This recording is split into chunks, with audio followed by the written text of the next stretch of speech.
doesn't take it, it'll forever be a stain on the resume.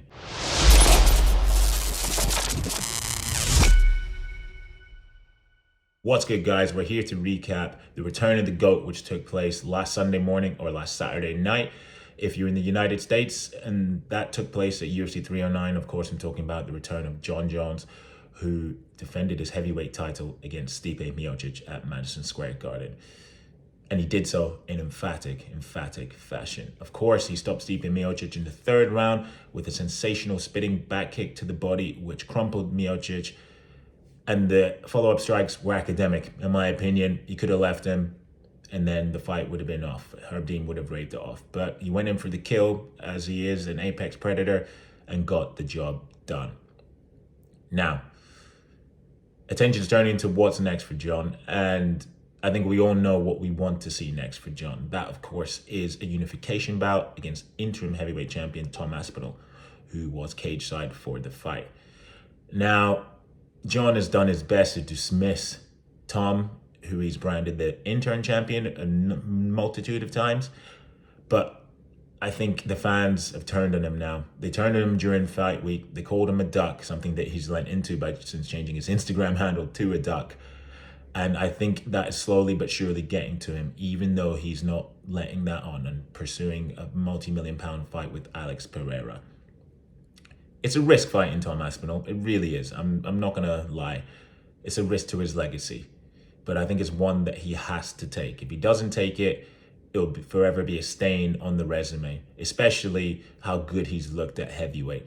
Look, I know he took a few shots against Stipe Miocic, particularly in the clinch, and we'll get onto that later on, but he still looks like he can mix it with the elite, and that's what GOATs do. They what's the word I'm looking for? They shine later on into their careers. Many people have done it. LeBron James continues to do it in basketball. Cristiano Ronaldo, although I know he's playing in Saudi Arabia right now. But yeah, Jon is among those. He's among those. And with Aspinall, a young, hungry lion who's decimated absolutely everybody he's come across, he's got the man that could take his resume. I know his resume is pretty much rock solid and undisputed at this moment in time, but he would forever etch himself in the annals of mixed martial arts history if he takes out this young, hungry lion in Tom Aspinall. And personally, if you want my opinion, from what I saw on Saturday night / Sunday morning, I currently favor Aspinall. I really do. I mean, Jon looked good against Miocic, but this wasn't the Miocic that beat Junior Dos Santos twice or knocked out Fabricio Verdum whilst retreating with a counter punch back in 2016. This was a Miocic who came in off a near 3.5-year layoff following a brutal knockout loss to Francis Ngannou. And Miocic had success, particularly when they managed to get into the clinch and when he pressed Jon up against the cage. And Miocic is no Tom Aspinall. Miocic does not have the speed or the power that Tom Aspinall has. I've seen Tom Aspinall fight since the Cage Warriors days, and I always knew that once he get to the UFC, he'd be a force to be reckoned with. I've never seen anybody with such hand speed, and I've never seen anybody who closes the distance as well as Tom. So I think, arguably, he presents the biggest challenge Jon has ever faced in his career. Probably probably over Daniel Cormier. I think Jon is aware of this, and he's obviously being strategic in thinking about which fights he wants to take. And obviously the Alex Pereira fight, Alex Pereira being a former middleweight champion, is a lot easier and a fight to take than one against this heavyweight that moves like a lightweight. But I think, as I said before, I understand why Jon's trying to manage legacy. I get that. I completely understand it. But to be considered truly a great that doesn't have any asterisks, I know he's got an asterisk with failed drugs test, which he was exonerated for. A lot of people don't forget about that. 2 independent arbitrators cleared him of intentionally taking the substances that were found in his system. But as I said before, I understand why Jon is trying to pick and choose the easiest fights at this stage of his career for the most money. I get it. But if he rides off into the sunset, which he is more than entitled to do, I mean, we've been lucky to even see him come up to heavyweight, something that he first mooted well over a decade ago. We're lucky that he came up to heavyweight And we're even luckier that he stuck around to defend the title. But if he was to walk away, he'd be considered to be the GOAT, which he is already by many. But if he was to fight Tom Aspinall, first of all, the props that he would get, as well as the money, the props that he would get from fighting Tom, I mean, it'd be astronomical. And could you imagine if he beat Aspinall?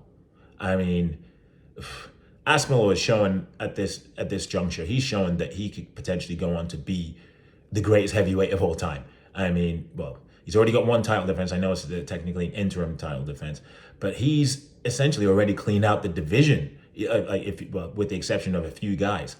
I mean, Tom has the makings of a generational great. And if you're Jon, and I think deep down he knows this, he knows that if he takes out Tom Aspinall, there will be absolutely no question about his GOAT status. So take the fight, Jon. I think you have to take the fight. I mean, because if you don't, not only are you going to be called a duck, people are literally going to hold this over you for the rest of time. People will say, but you didn't fight Aspinall. You didn't fight him. And if you do go and fight Pereira, people are like, you're going to fight a middleweight. I mean, it doesn't make sense, Jon. Take the fight against Tom. Take the fight. Do it for legacy. If you lose, it doesn't affect your legacy in any way, shape, or form. People will understand that Father Time gets everybody. Just look at Mike Tyson and how old he looked against Jake Paul. I mean, Father Time is undefeated. But if you beat Aspinall, not only do you beat Tom, a surging contender who has everything it takes to be a future GOAT and potentially the GOAT of the heavyweight division, you beat Father Time. And I mean, Father Time has beaten many a man. So, Jon, take the fight, cement your legacy in what? So, Jon, take the fight, cement your legacy in what would be arguably the biggest fight in UFC heavyweight history. If you made it through this long in the video, guys, I'm Chisanga Malata. Please like and subscribe. I feel so weird saying this, the whole like and subscribe thing, but I've been slacking on my YouTube channel. Some people have actually messaged me saying that they want to get my thoughts and see me talk about these type of things. I don't know why, but thank you for watching. Please like and subscribe, and I'm going to chime in more with these videos over the next few months.